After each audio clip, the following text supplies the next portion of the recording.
Memang rugi kalau korang masih pakai lampu yang kena bayar bil elektrik.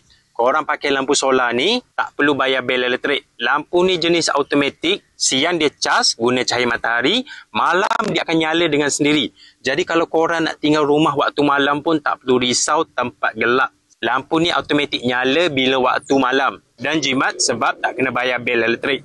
Lampu solar guys, lampu yang model ni ngam untuk korang letak dekat jalan.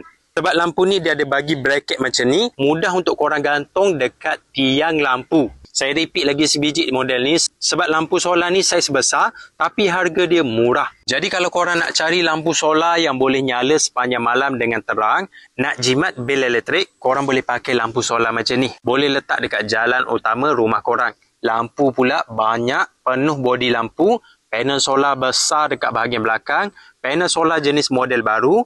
Korang boleh cek lampu solar ni dekat link video.